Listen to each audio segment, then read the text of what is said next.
Hi friends, എല്ലാവർക്കും ഒരിക്കൽ കൂടി എൻ്റെ ചാനലിലേക്ക് സ്വാഗതം. ഇന്ന് ഞാൻ നിങ്ങളെ പരിചയപ്പെടുത്താൻ പോകുന്നത് ചിക്കൻ വട എങ്ങനെ ഉണ്ടാക്കാമെന്നാണ്.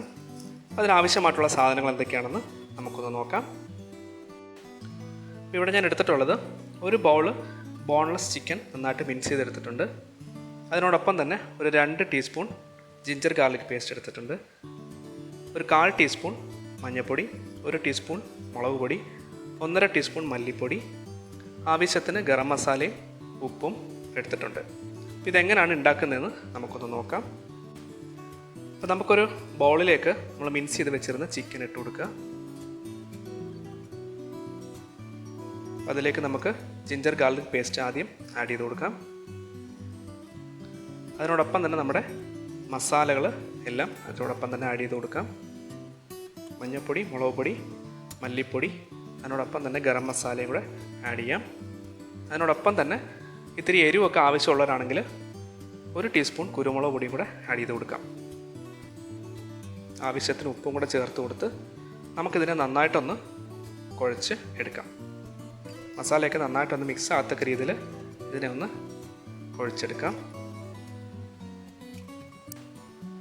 ഈ കുഴച്ചെടുത്തതിനെ നമുക്ക് മിക്സിയിലിട്ട് ഒന്ന് ക്രഷ് ചെയ്തെടുക്കാം. അപ്പോൾ ഒരുപാട് ക്രഷ് ചെയ്യാൻ പാടില്ല, ഒന്ന് ജസ്റ്റ് ഒരു മീഡിയം പരുവത്തിൽ ക്രഷ് ചെയ്തെടുത്താൽ മതിയാവും. നമ്മൾ ചിക്കനെ ക്രഷ് ചെയ്തെടുത്തിട്ടുണ്ട്.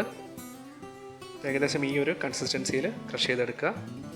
ഇനി നമുക്ക് ഇതിനെ നന്നായിട്ടൊന്ന് കുഴച്ച് കൊടുക്കാം. ഏകദേശം ഒന്ന് കുഴച്ച് കൊടുത്തതിന് ശേഷം നമുക്ക് ചെറിയ ഉരുളകൾ ഉണ്ടാക്കി എടുക്കാം. ഇപ്പോൾ വട ഉണ്ടാക്കാൻ വേണ്ടിയ പാകത്തിന് ഒരുപാട് വലുപ്പം വേണ്ട, ഒരു മീഡിയം പരുവത്തിൽ നമുക്ക് കുറച്ച് ഉരുളകൾ ഇത് വെച്ചുണ്ടാക്കിയെടുക്കാം. ഇപ്പോൾ ഉരുളകളൊക്കെ റെഡി ആയിട്ടുണ്ട്. നമുക്കിതിനെ ഒരു പാത്രത്തിൽ വെക്കാം. അടുത്തതായിട്ട് നമുക്കൊരു പാനിലേക്ക് ആവശ്യത്തിന് എണ്ണ ഒഴിച്ച് ഒന്ന് ചൂടാക്കുക. നമ്മൾ ഷാലോ ഫ്രൈ ആണ് ചെയ്യുന്നത്.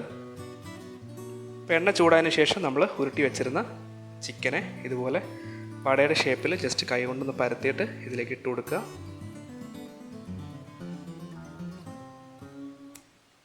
എന്നിട്ട് ഇതിനെ നമുക്ക് തിരിച്ചും മറിച്ചും ഇട്ട് കൊടുത്തതിന് നന്നായിട്ടൊന്ന് ഫ്രൈ ചെയ്തെടുക്കാം.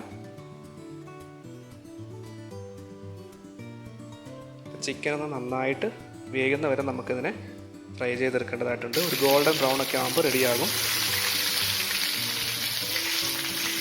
ഏകദേശം നമ്മുടെ ചിക്കൻ വട റെഡി ആയിട്ടുണ്ട്. ഇതിനെ നമുക്ക് ഒരു ചെറിയ പാത്രത്തിലേക്ക് മാറ്റിയെടുക്കാം. അപ്പോൾ നമ്മുടെ ചിക്കൻ വട റെഡി ആയിട്ടുണ്ട്. എല്ലാവർക്കും ഇഷ്ടപ്പെട്ടു എന്ന് വിചാരിക്കുന്നു. എല്ലാവരും വീടുകൾ ട്രൈ ചെയ്ത് നോക്കുക. വളരെ എളുപ്പത്തിൽ ചെയ്തെടുക്കാവുന്നൊരു ഡിഷാണ്. സോ എല്ലാവർക്കും ഇഷ്ടപ്പെട്ടെങ്കിൽ ലൈക്ക് ചെയ്യുക, ഷെയർ ചെയ്യുക, സബ്സ്ക്രൈബ് ചെയ്യുക. അപ്പോൾ മറ്റൊരു റെസിപ്പിയായിട്ട് വരുന്നവരെ എല്ലാവർക്കും ഗുഡ് ബൈ.